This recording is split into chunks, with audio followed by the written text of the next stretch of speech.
So we're going to be talking about how to activate your glutes today. I definitely know that during pregnancy, your glutes have a tendency to become very lazy, droopy.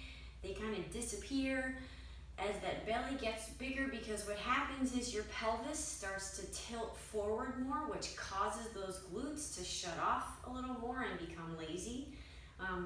Postpartum, those glutes can also still be very lazy because that anterior pelvic tilt still carries over sometimes in postpartum. But the other thing that can happen too is that your pelvis will tilt posteriorly, meaning your tailbone will tuck under. That's another way that you are shutting off your glutes. And quite honestly, you're doing a lot of sitting as a mom, taking care of little ones, and as they get older, you're also doing a lot of sitting throughout your life, driving around in the car, sitting at the computer working, watching television with your family, so on and so forth. There are a lot of opportunities for our glutes to become lazy and shut off from everyday activity. So I want you to think about something. How many times when you go to do a workout that is leg focused or focused on hitting the back side of your body, like such as when you're doing deadlifts or straight leg deadlifts or hip thrusts, when you're doing squats, any of those kind of lower body exercises, how often do you find that your glutes are really sore the next day? Or how often do you find that you're really not able to get a very good glute squeeze when you're doing those exercises? Well, if this is the case for you, and this happens to be the case for a lot of women, chances are your glutes have become lazy and they have shut off because of what's going on with your hip flexors. Your hip flexors in the front of your body tend to be very big bully muscles and can get very tight and cause your glutes, your backside, to shut off and become lazy. So we're going to talk about how to activate your glutes and how to release and relax those hip flexors in today's video.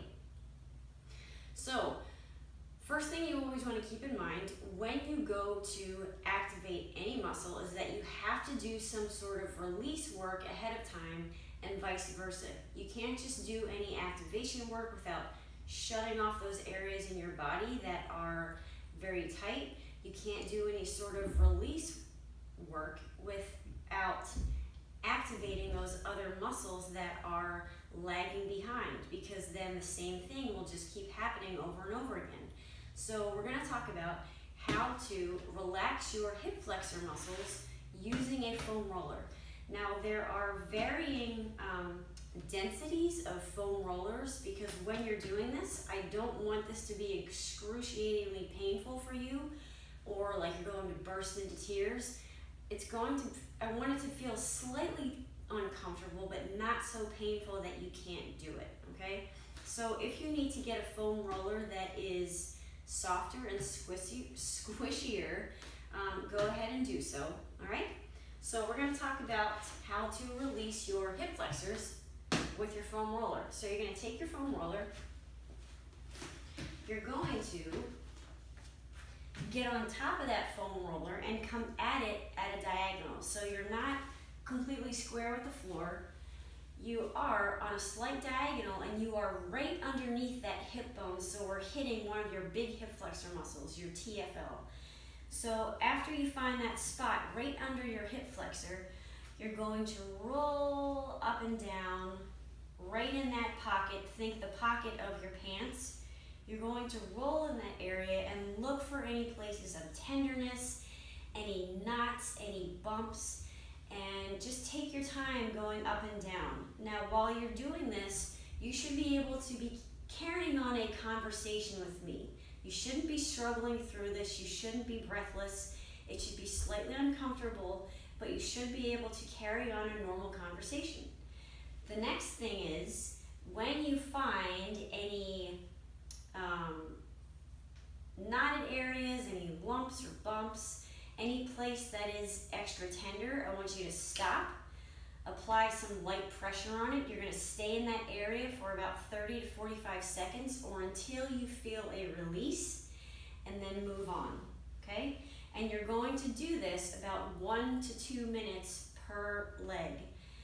So you're gonna switch sides, come at it as a diagonal, and something else to think about is if it's too much bearing all of your weight on the bottom leg, you're gonna take your top leg and bend it and place more of your body weight on that front leg so that it's not as excruciatingly painful when you're rolling out, all right? So now, once you have done your TFL and those big hip flexor muscles in the front of your leg, we gotta talk about the quadriceps because it's all connected. So once you've rolled out that pocket, I want you to start thinking about taking that foam roller from here right to just above your knee. So this is where you are going to become more squared towards the floor, and you're gonna take your time and roll to the top of your knee and back up.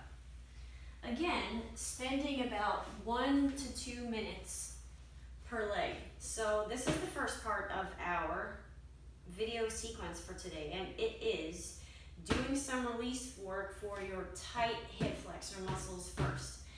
Now we're going to talk about how to activate those glutes once you have released your hip flexors.